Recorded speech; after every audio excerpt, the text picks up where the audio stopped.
দুজন শিক্ষক দিয়ে তো কখনো স্কুল চলে না। ১৯৮৯ সালে প্রতিষ্ঠিত হয় দিনাজপুরের বীরগঞ্জ উপজেলার ৩ নং শতগ্রাম ইউনিয়নের কিসামত খড়িকাদামের এই প্রাথমিক বিদ্যালয়। বেশ সুনামের সহিত চলছিল বিদ্যালয়ের পাঠদান। প্রতি বছর ফলাফলের দিক দিয়েও এগিয়ে রয়েছে প্রতিষ্ঠানটি। গত দেড় যুগ আগে ৫ জন শিক্ষকের পাঠদানে প্রতিষ্ঠানের মুখ উজ্জ্বল করেছিল শত শত শিক্ষার্থী। পরবর্তীতে ২ জন শিক্ষক অন্য জায়গায় বদলি হয়ে যান এবং সড়ক দুর্ঘটনায় আব্দুল জলিল নামে একজন শিক্ষক মৃত্যুবরণ করেন।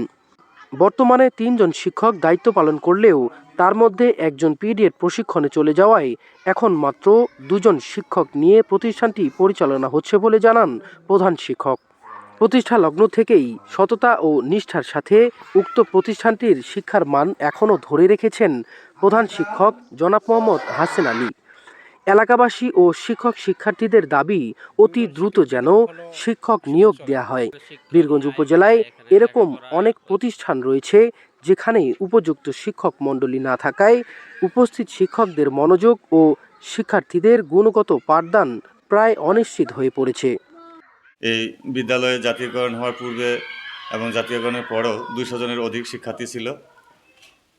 ২০১৬ সাল থেকে ২০১৯ সাল পর্যন্ত এই বিদ্যালয়ে ২ জন শিক্ষক দ্বারা পরিচিত হয়ে আসছিল। এই পর্যায়ক্রমে ২০২৩ সালে ২ জন শিক্ষক পাই ৪ জন শিক্ষক হই। এই ৪ জন শিক্ষকের মধ্যে একজন ট্রান্সফারে চলে গেছেন। বর্তমানে আমরা ৩ জন শিক্ষক। এই ৩ জন শিক্ষকের মধ্যে একজন বিটিভি ট্রেনিংয়ে চলে গেছেন। বর্তমানে আমরা ২ জন শিক্ষক। এই বিদ্যালয়টি শিক্ষার গুণগত মান রয়েছে।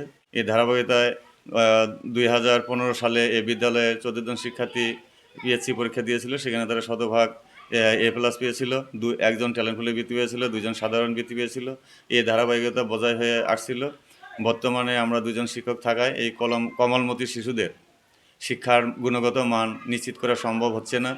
এই বিদ্যালয় থেকে অনেক ছাত্রছাত্রী বেড়ে গেছে, যারা অনেক শিক্ষক, পুলিশ বা বিভিন্ন জায়গায় তারা চাকরি পেয়েছে। তাই আমি আমার ঊর্ধ্বতন কর্তৃপক্ষ এবং সরকার মহোদয়ের কাছে দৃষ্টি আকর্ষণ করছি, এই বিদ্যালয়ে কমপক্ষে আরও ২ জন শিক্ষক দিয়ে এই বিদ্যালয়ের গুণগত মান ধরে রাখা এবং কোমলমতি শিশুদের শিক্ষার মান নিশ্চিত করার যেন করতে পারি, এই প্রত্যাশা রাখছি।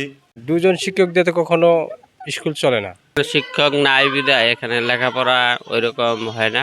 অতি দ্রুত যেন শিক্ষক নিয়োগ দেওয়ার জন্য তাড়াতাড়ি একটা ব্যবস্থা করে।